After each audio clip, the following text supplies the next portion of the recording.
Good evening. Happy Friday. TGIF. This is Freddy Vazquez with Basement Politics. And tonight is the weekly recap. I want to talk about the YMA Idol over at the Yonkers Montessori Academy. Also, I want to talk about Native Sage's conversation with the Yonkers Tribune on the radio show. And a few other things here. Mental Health Awareness Month. Yeah, and some other stuff. Let's talk.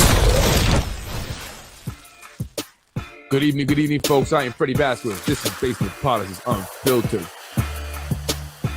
Happy Friday, TGIF. Hello, Yonkers. Yonkers.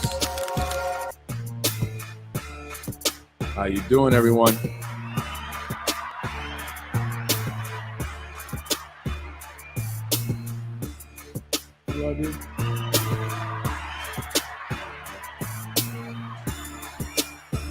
Good evening.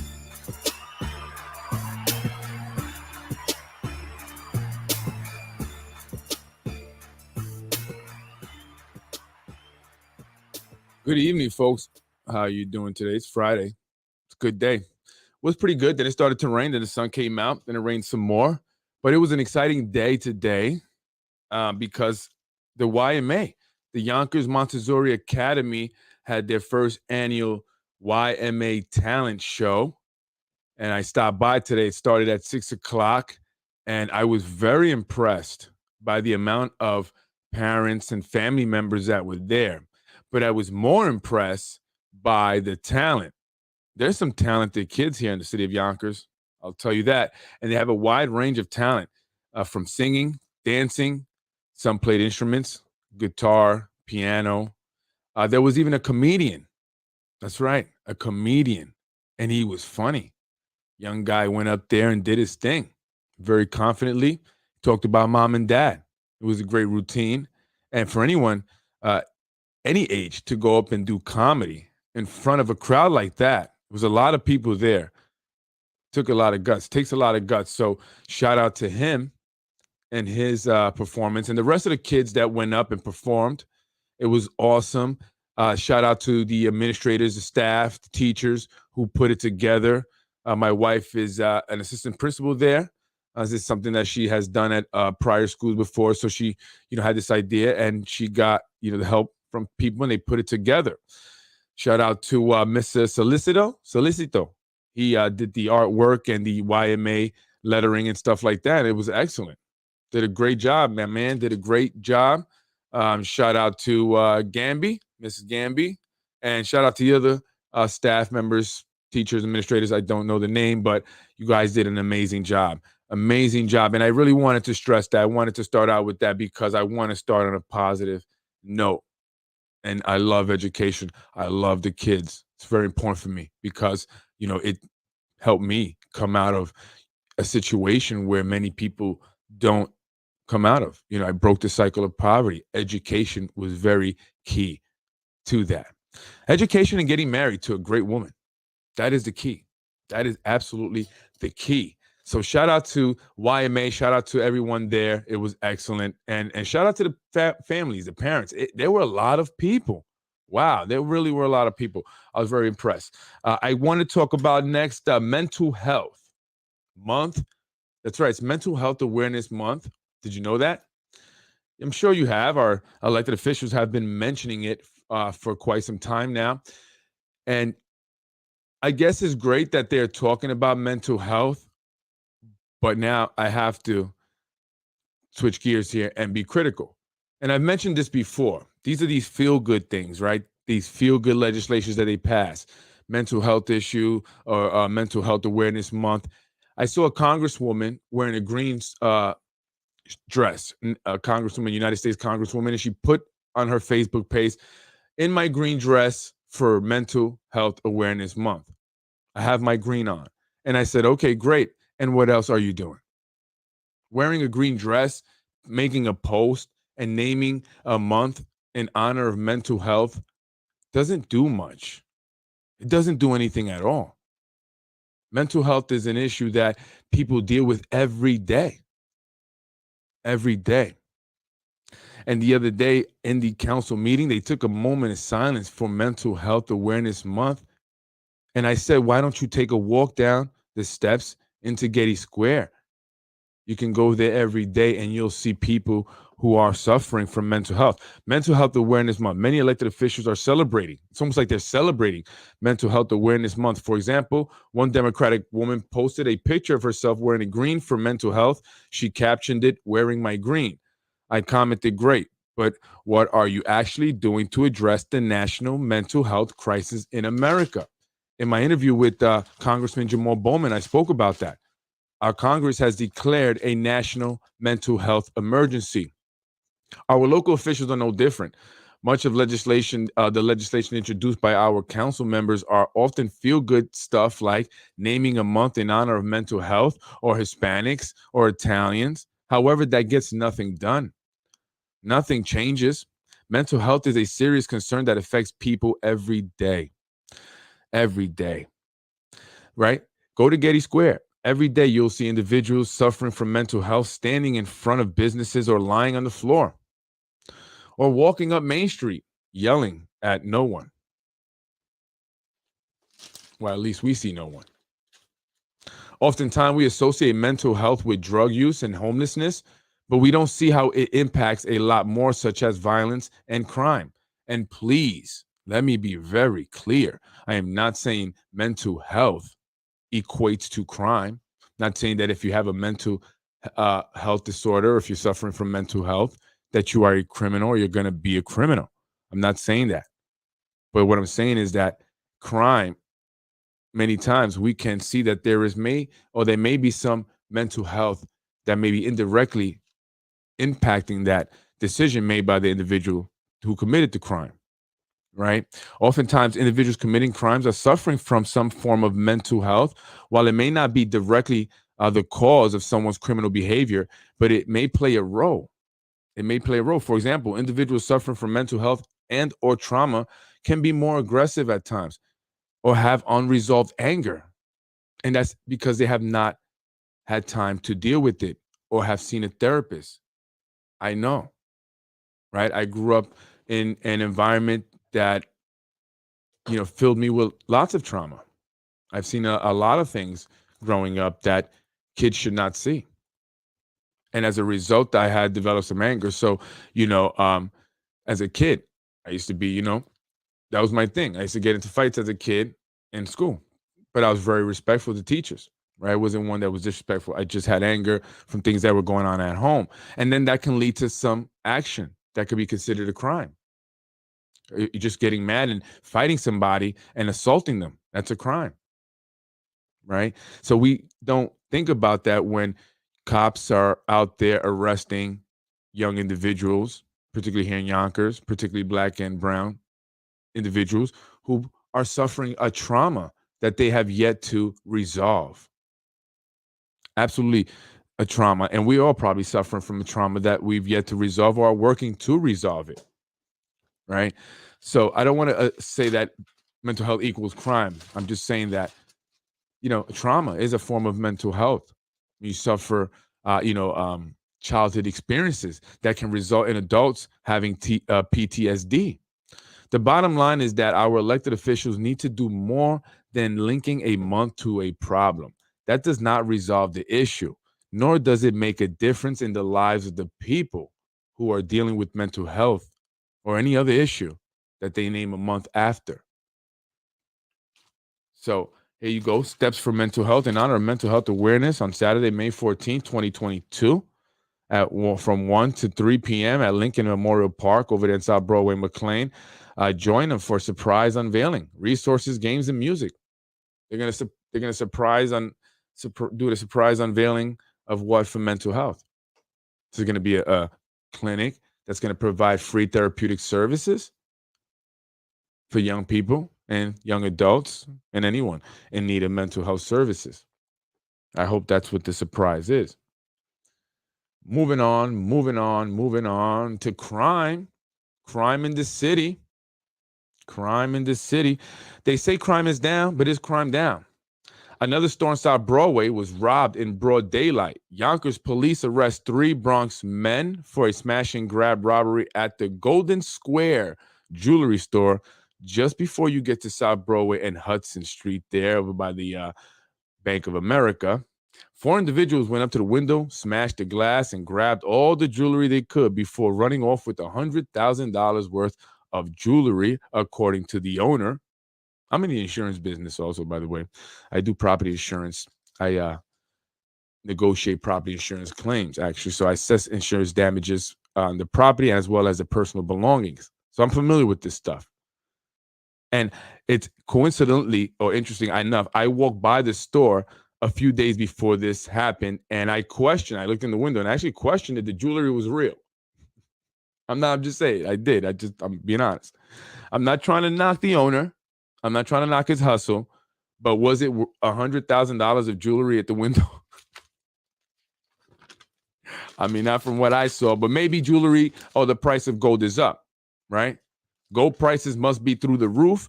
I don't buy much gold. I don't know. However, I know that Rolex watches have doubled, and tripled. I was like, wow, when I saw the prices on them. Prices are up on goods across the country, but when it comes to crime in Yonkers, some of our elected officials say it's down. However, it doesn't appear that crime is down. It was only less than 7 days ago a man pulled out a gun on a group of teens. And now the latest headlines, what does it say there? Yonkers arrests 3 Bronx men for brazen jewelry store smash and grab. Unfortunately, this isn't a new problem on South Broadway, as stores have been robbed along the South Broadway corridor for quite some time. They've been getting robbed quite some time. Many stores have been hiring off-duty cops to protect their merchandise. The Rite Aid over there on South Broadway had a team of loss prevention guys come into Yonkers from corporate, right, to assess what's been going on. And the individual that was leading the team said he'd never seen it so bad. This is the loss prevention for Rite Aid. So is crime down? Or are we being lied to? Right? Is crime down? Are we being lied to? Is it being kept quiet? And why would it be kept quiet if it's up? Well, those who have interest in seeing people from the boroughs, places like Brooklyn and Manhattan, who are looking to leave New York City, want to make sure that they don't, Yonkers doesn't appear to be a place with high crime, because people looking to move out of New York City are looking at Yonkers. Many have been looking to move in Westchester. And if they see that crime rate is high here in Yonkers, they will now want to move to Yonkers, right? And that's bad for the developers. But we must have clear transparency. Now we have a new police commissioner in Christopher Sapienza.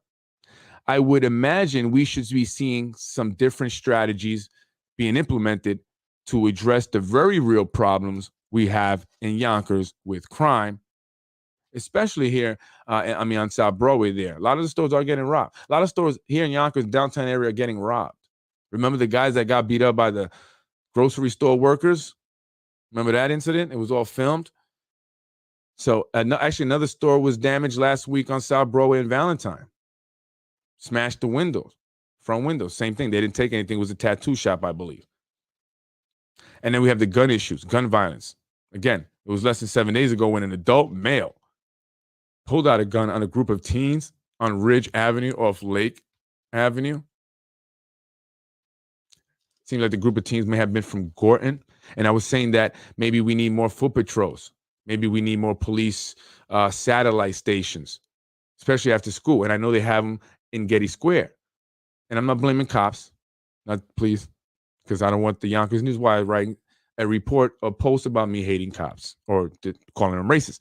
I'm just saying that maybe we need more foot patrols, bike patrols, especially now in the summertime. It's going to really get hot. Listen, growing up in the hood, and I grew up in Southwest Yonkers, we knew the summertime, we knew it was going to be fire. It was, and I don't mean buildings burning. I mean, block is going to be hot. It's going to be fights. It's going to be gunshots. It's going to be people probably getting shot, right? It's going to be a lot of craziness, loud music. It was crazy. You could hear it, the fighting, the police, the ambulance, you grew up with that. So when I moved out of it, it's weird. When I moved out and I moved somewhere that was very quiet, all you heard was birds and stuff, it was weird. It was a little like, I got to get used to this stuff, right? So it's going to get hot. It's going to get, meaning it's going to get, more crazy out there as the summer approaches. So Christopher Sapienza, new police commissioner, maybe foot patrols. And I hear that they do have some posted on No Dine Hill, although I was there in that area today. I didn't see any officers posted there, but that is something that a lot of residents of the city of Yonkers have been talking to me about. They've been talking to me about more foot patrols, that they want to see more foot patrols. So we'll see how that happens now that we have a new commissioner. Will that be the case? I just want to see if we have any comments here. Perps in the incident were black males as expected. Wow, this is Yonkers. Okay. According to Joe Biden, though, MAGA are the biggest terrorists in the country. The president and the left will continue to ignore the obvious, which is that black people are the demographic predominantly committing violent crimes in just about every city in the country, including Yonkers. Wow. Okay, I'm going to read this, though. Statistics will back that up. So no need to waste any time on that. Most in the Democratic Party locally or throughout the country want a lawless society, and they enable these soaring crime rates we are now witnessing at astounding rates. Democrats want police departments defunded and soft on crime, judges and DAs in place so that thugs like these in the particular incident are released with no bail. Let's talk about bail, or she could be she talking about bail reform. Democrats are also support the real domestic terrorists in this country. Black Lives Matter. This radical left-wing organization pretenses to make people believe that black people are still very oppressed. Oppression is not wearing $200 sneakers when the only job you've ever had is selling drugs. Wow. And I'm reading this because this is someone from Yonkers, obviously. Oppression is not having a smartphone with a data plan which you receive no bill for. Oppression is not living in public subsidized housing where you do not have a utility bill. Oppression is not having free health insurance and blah, blah, free this, that, and the third. Oppression is not having the ability to go march against and peacefully protest against anything that triggers you without worrying about calling out work and the consequences that accompany such acts. By the way, a lot of people are protesting who I wrote this have been white people at these protests. They calling out. Oppression is not having as many children as you want, regardless of your employment status, and be able to send them off to daycare or school. You know, so the reason why I read that is because that's somebody obviously that's here in the city of Yonkers, and if someone can write this long thing, basically this racist rant, right, stereotyping black Americans, blacks here in the city of Yonkers, then and what comes to my mind is that there are a lot more people who think that like this here in the city of Yonkers. There are a lot of people who think like this here in the city of Yonkers. And in a city that is, majority minority, if you combine the minority, black Americans, Hispanics and other minority groups, we're the majority together. It's sad that we see this. And I've been talking about in my podcast how we need to become united and stop this nonsense. This is nonsense. This is just hate. This is just someone who wants to blame and point fingers rather than provide a solution.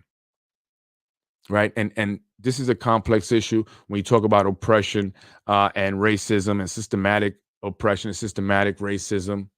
That's so deep and it just can't be fixed, in a matter of days or weeks or whatever. But I also am someone that preaches, getting out there and doing what you need to do to make it happen and not relying on someone giving you a handout. I've been saying this in regards to our elected officials who are constantly giving free food out, and they want that to appear to be like they're doing everything for people. They're doing so much for the Black and Latino community. Look how people feel. And this is exactly why, I get upset and offended when I see things that Tasha, Majority Leader, does, when she says how she dresses, because this is what people think of us. And I say us because I consider myself black. I do. But I say us in terms of people, human beings. And this is just just goes to show that there's still people who have not, it's 2022, who have not evolved out of this mentality. Right. And like I said, we oftentimes have to work harder, I should say. And I had to have done that. I've had to work harder to prove that I was just as good as maybe my white counterpart. But I didn't get mad at white people. I don't get mad at an entire race over that. I get mad at an individual who may be looking at me like less than other races for whatever reason, because that's that specific individual's ignorance. But we have to come together, right? It's together that we can really overcome stuff like this and change the perception and mentality of certain individuals. It has to be together. We are all being impacted, right, by some of the things that are going on here in the city, by some of the things that our elected officials are doing. And we all want the same thing. It doesn't matter what color you are. We all want, a good quality of life, a good housing situation, a good job, good schools for our kids, healthcare, safe neighborhoods. Doesn't matter if you're black, white, or brown. There's a lot of people, the majority of people that are impoverished or in poor communities, they want that stuff. They're not out there committing crimes. Right? I mean, yeah, I knew some criminals growing up in the hood, but not the majority of people I knew. The majority of people I knew were not criminals, right? And I'm sure that there's criminals in good neighborhoods too, right? That do different type of crime. And if we looked at our elected officials, some of them may be criminals. I'm just saying they could be, and they're not living in the hood, right? So this is sad. Is the mentality of some people still here in the city of Yonkers. It's unfortunate.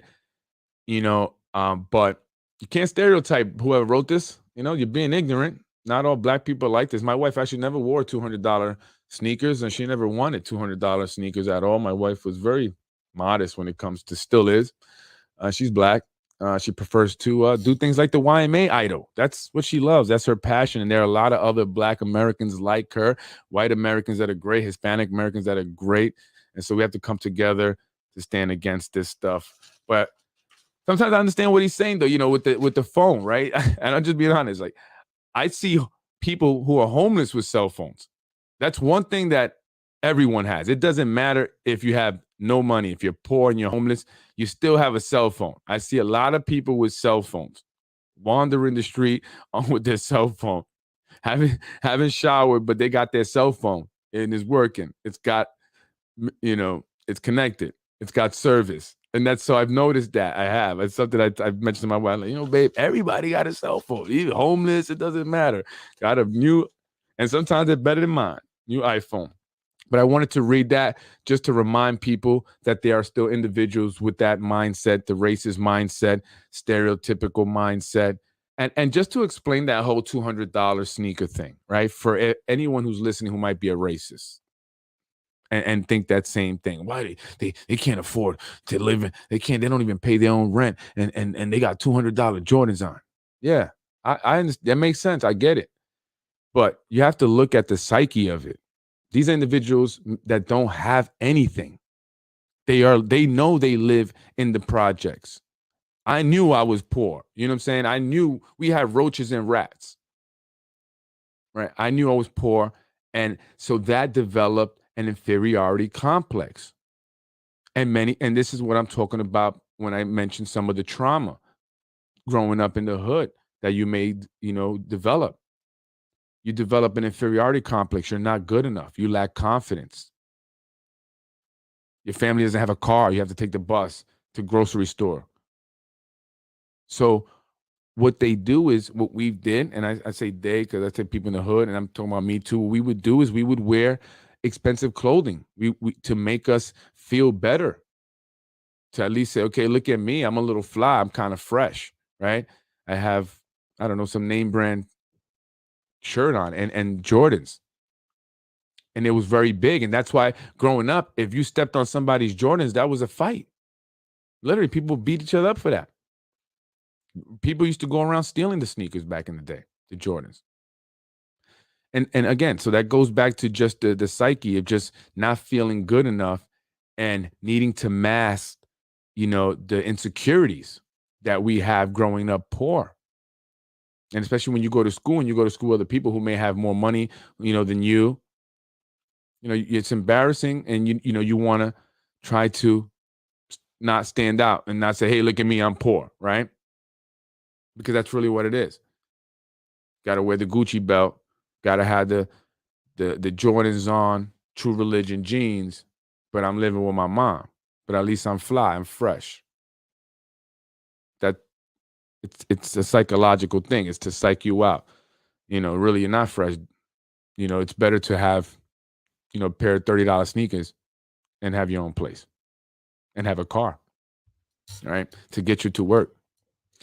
So that's the. I just wanted to explain that's the psyche of it. So for any ignorant racists who said, "Oh, they don't got a job, but they want to wear $200 sneakers," but that's why. They poor. We're poor. We want to mask it. We want to not look poor. We don't want to look poor. We know we poor. We don't want to look poor though, right? So it's a psychological thing, for that matter. So I just want to kind of explain that because I would do that. I'm not into that stuff like no more, but I was one of those kids. I would have expensive sneakers, and my mother's a single mom, right? She couldn't afford it. She was getting assistance, but my mom knew that I wanted them bad because really she wouldn't have bought them if I didn't want them so bad. It's not like my mom, because you do have some parents that will buy their kids these even though the kids don't want them. You have their babies wearing Jordans because again, it's the psyche. They gotta, they might be walking and pushing a stroller, but their kid look flea. Kid gets on flea. I saw this parent with the kid had the whole Gucci outfit not too long ago. And I'm just like, and then they got into an Uber, right? So it's a psychological thing. It's an insecurity thing. I used to do that too. And it was really bad when I moved out of New York and I moved to Oklahoma, where I moved to the richest part of the place that I lived at. The south side of town was where all the rich kids lived. And everybody got a car at 16, except for me. My wife had to drive me around. It's kind of why, when I got a nice car, I said, I'm gonna get you this car. I paid her back. But, that was a big insecurity for me, right? I couldn't pick up my girl and take her on a date because I didn't have a car. Everybody else did. And you couldn't take buses out there. It's not like Yonkers. You can get away with it. And so for a long time, that was very insecure because of that. And I did get made fun of. My friends would make fun of me, right? And they were joking, but they didn't realize how that really affected me because I was poor. I was on, at the time we weren't on welfare anymore. My mother decided to, she's not going to do that anymore. She wanted to, move in a different direction. She started to work full-time job after getting, an education and stuff. She was going to school, and she said, "That's it. No more do I need the welfare. I'm going to get me a job. I'm going to work and do it on my own." And she did. And she eventually bought herself a home in a gated community, and she's doing well. And that's what it's all about. That's what welfare and social service programs are about. It's about helping you get your footing. It's not meant to be on it for the rest of your life.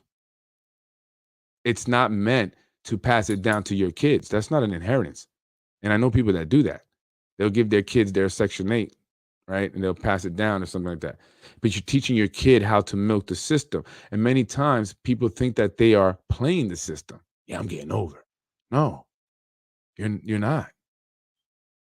You're not. Right. And so, like I said, it's there to give you, to help you get your footing, give you some assistance while hopefully you're working on ways to better yourself, better your financial situation. Because especially if you have kids, you want to teach them different. And I prided myself on not needing to be on welfare as an adult. That was my big thing. I don't want to be on welfare as an adult.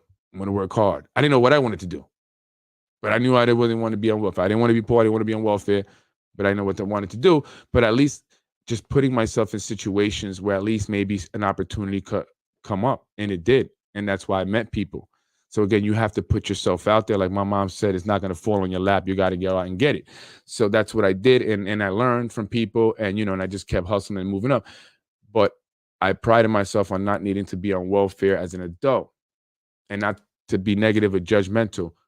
People, if you need it, you need it. You have to take care of your kids, but it should be something that you're using to get your footing, get back on, your feet, or get yourself, an education, some maybe training, get yourself a job, thinking forward. I think the problem is when, people just kind of stay on it and they just kind of have no real plan, just being on welfare. And like I said on the podcast yesterday, I was in a store. Woman was complaining about the milk being $6. She had a benefit card, and she goes, $6. man, welfare is going to have to start giving me more money.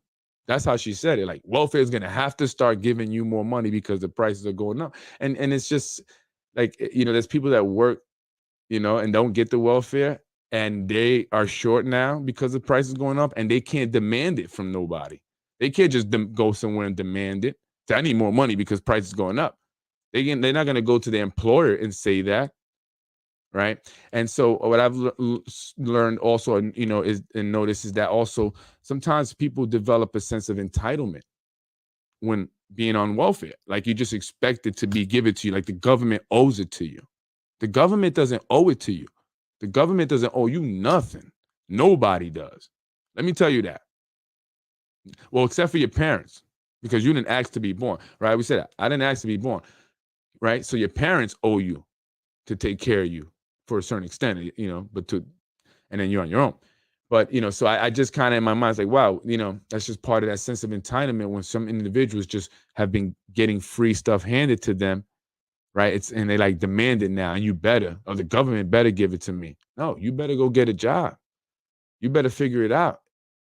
That's what most people have to do, And honestly, I say that because I want, particularly my people, because you see, you go to downtown area, you see a large population of the Hispanic, impoverished, and blacks also. And I want my people to, have a break in the cycle program. I want kids to start to break the cycle.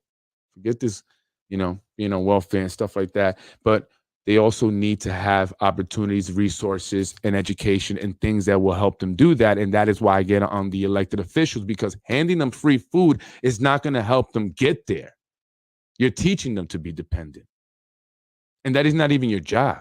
Your job is to pass legislation so that they can implement stuff that will educate individuals, children in impoverished communities, so that by the time they're in their adult life, they're not impoverished. That's what you need to be doing. But if you're just handing out food and that's it, you're just perpetuating a dependency. And that's what I don't like. And you're not doing anything. You're not helping. That's like a parent who continues to allow their 35-year-old child to live in their house with them, and they don't have to pay any bills. Right? And understand it's getting hard out there. But remember also, there are a lot of homeless people, and they don't have kitchens to cook that stuff you guys are handing out. And some people are rolling up in cars. I'm just saying. And they're not old cars. They're not Humpties.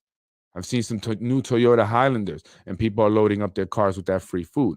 So, just make sure it's reaching the people that it needs to reach. So anyway, that's my whole rant on welfare. I'm big on, making sure that you do for yourself. You learn how to do for yourself. You break the cycle. You don't rely on welfare. And not that welfare isn't something that people, if needed, need the help they should get to get a footing, right? And get themselves on track, get an education or get some training, so that way they can go ahead and get a job and take care of themselves and start to pay for their own bill. But you can't perpetuate the problem by, making decisions that are not the best. Having more than one child, right? Maybe when you have yet to get your footing. And this is why it was very important for me, and this is just me. Before I had a child, I was waiting. My wife and I, we didn't have our child till I was 30. Because we wanted to wait. It was very important. We're going to do it. You have to plan, kids. You guys got to plan. That's big. If you don't have a plan, you plan to fail. So we had a plan. College first, get married, then kids. And they say when you get married, your kids are more likely to be successful. Statistical fact. So something for you to think about. If you get married and then have kids, your kids are more likely to be successful. If you get married, you're more likely to be successful. Maybe not at the marriage, but at least financially and professionally. You can always find a new wife or husband. Moving on. I want to talk about really quick Judge Ada. Oh, really quick. I wanted to show this because I was accused of talking about Mike Breen's family and saying that he was milking the system. I did say he's milking the taxpayers because I got it from the Yonkers Tribune. Here you go. Okay. These are the articles where I got it from. So it's not just me wanting to attack Mike Breen. No, this is what it said. Yonkers Tribune. Anyway, meet Judge Ada Medina. Judge Ada Medina is someone that I've spoken about in several podcasts because there was an interesting circumstances or situation surrounding her appointment. And I just want to recap that. Judge Ada Medina was appointed after Judge Quinones moved on up to the Supreme Court. However, she was not initially someone that was on the top 5 or top 10, but somehow became the choice. There was an individual that wanted to run he wanted the position. And he went and asked if, hey, listen, I'm interested, but they told him it wasn't his time. It wasn't his turn. He can't run. And he didn't like that answer. He felt that, hey, everyone should be allowed to run. Absolutely. That's how it is. That's how it's set up. But not in Yonkers, not in the city of Hills. And because he attempted to run or enter the primaries, he caught a lot of retaliation. Not retaliation, but a lot of retribution, the word I'm looking for. They went after family members who work for the city. And they even had a meeting about the gentleman where they spoke about his mother. True story. They spoke about his mama. And that really set him off. And I thought it was on from there. But apparently, the individual had a change of heart and decided to go ahead and support Judge Ada Medina for this seat there in the city court instead of challenging her in the primary. You know how it goes here in Yonkers. Judge Ada Medina is also another individual that has connections to Zahi Jeris, which is why I also mentioned her. And again, we saw what happened to the individual who wanted to challenge in the primary. His family members were attacked. They threatened him. Same like Mike Cater. What's the common denominator? Zahi Jeris. Now there's no one challenging Judge Ada Medina, so she's got it free reign right into the seat there. She is Hispanic. However, her stepfather is a member of the Jordanian community, and that is how she is connected to Mr. Zahi Jeris. Some question, why was she fundraising if she had no one to run up against? There was no one challenging her. Why was she raising the money? But if you've been paying close attention, folks, a lot of the individuals associated with Mr. Zahi Jeris have been raising money lately. Majority Leader Tasha Diaz, John Rubo, Ada Medina, just to name a few. My name is Ada Medina, and I'm serving as City Court Judge here in Yonkers. I am a lifelong resident and Democrat of Yonkers, and I graduated from Northeastern University School of Law in 2002. She came from Legal Aid. She was the region chief at Legal Aid. She was actually the individual who wanted to challenge her boss, which I later found out. When they found out the individual wanted to run for office, they found Ada Medina to appoint instead because she was his boss. And not only that, she was a woman and a Latina. And in this climate, it's becoming more difficult for a white male to defeat a Latina. And that's what they've been doing. That is the strategy that has been implemented by Precision Strategies, the company owned by Zahi Jeris, the company that is managing Ada Medina's campaign. On her flyer, she had Zahi's son, Frankie Jeris, a 22-year-old college student who lives at home with his dad, as her campaign manager. Many other elected officials also have hired Precision and have had Frankie Jeris as their campaign manager.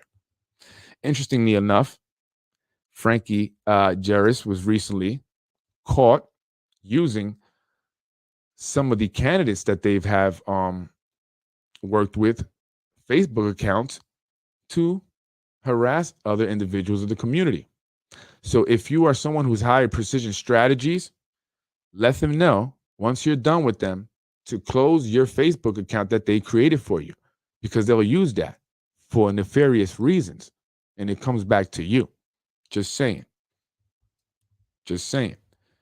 And she being associated with Zahi Jeris made many wonder if that was really ethical.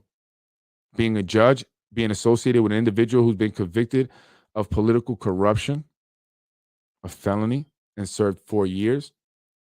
Why would she associate herself with such a gentleman? And would her integrity ever come into question as a result? We'll have to see what happens come January, or I should say June, for the primaries. No one will challenge her. She's going to go right in. They saw what happened to the individual. They sent a message. They did the same thing with Mike Cater. That's message that they sent. Moving on. Yeah, that's about it, folks. Oh, actually, I did want to mention Nader Sage was on the Hezi Yonkers Tribune radio show. And Hezi loves this guy. He just bigs him up crazy, right? Such a great guy, Nader. You're doing some wonderful things. And I do this and and I passed the legislation and it really did nothing for nobody. He just loves the guy. He says, you did all this great stuff. And I listen, waiting to hear all the great stuff that Nader Sage did. All he talked about was bills or legislation that he's wanting to introduce or has supported primarily, but none of it was meaningful. None of it had any impact. None of it, I can say, was something that we should thank him for. He is support of Bill A6616, which will allow for schools to teach transgender sexual orientation and other sexual orientations to grades K to 3, kindergarten to 3rd grade. And Nader Sage is in support of this. And I'm totally against it. I want my parental control of my own kids. I don't want my parental rights being taken away so that my kids can be taught transgender sexual orientation or any sexual orientation. I haven't even talked to them about the birds and beads yet. Let me do that. That's my job. I'm the parent. But if Nader Sage and others have their way, like Jersey, they will be teaching our kindergartners, 1st graders, 2nd graders, and 3rd graders about transgender sexual orientations, and they will use books like the one that talks about a boy bear who transitions into a girl bear. Recently, a teacher came under fire from parents because she read a transgender book in, I think it was kindergarten. She didn't notify the parents, and many of the kids came home confused, some crying, some scared that they were going to turn into the opposite sex, because at that age, they don't get it. They don't get it, Nader. They don't get it. But that's what they want to do, and if Nader Sage has his way, that's what will happen. Hezi didn't say much to him. He didn't say much about what he did. They just shot the breeze. A bunch of fluff. Hezi Yonkers Tribune. He is also another Zehi tool. And that is why he gives Nader so much praises. Never say anything bad about Nader, John Rubo, Ada Medina, Lakeisha Collins Bellamy, or Shanae Williams. Notice that. Never, because he is a paid Zehi tool. Anyway, folks, I'm Freddy Vazquez. That's my Basement Politics episode for tonight. Corazon.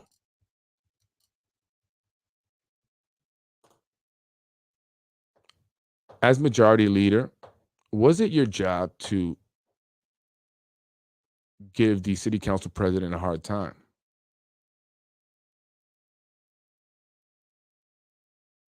How does it feel now? I see they're giving you a hard time. Doesn't seem like things are going so well. They used you for what they wanted you for now. It seems like they don't need you anymore. You thought you were going to be the mayor? My little message to you, Corazon. Have a good night. I'm Freddy Vazquez. This is Basement Politics Unfiltered. I can't wait. Folks, it's going to be a great election cycle next year. It's going to be great. It's going to be amazing. It's going to be fun. There's going to be some surprise individuals. There's going to be some money being spent. There's going to be people challenging. They're going to come hard. I can't wait. I look forward to it. That's right, Brian Hurrah. I said it, and I say it again. I can't wait. District 1, 3, 5. Watch out now. Freddy wins. Fatality. In another one, Mr. Rubo lied to me. And I don't vote for a person that lied to me. Thank you very much.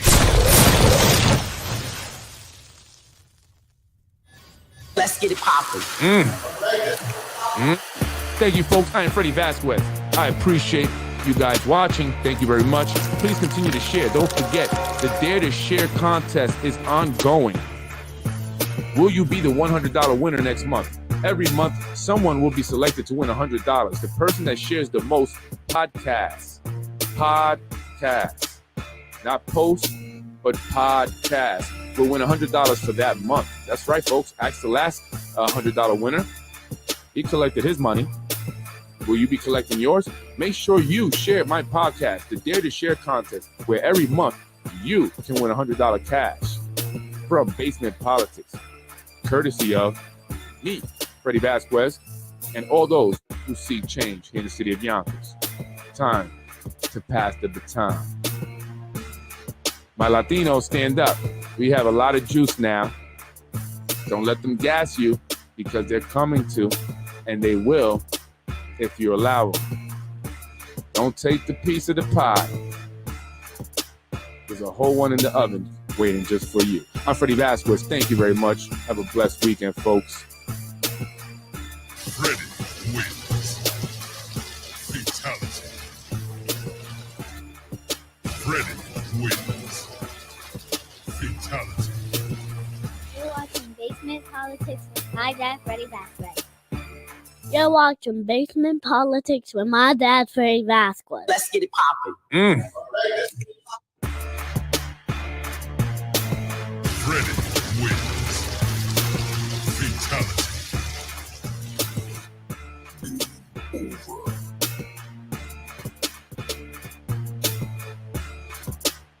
Thank you for watching Basement Politics with my husband, Freddy Vazquez.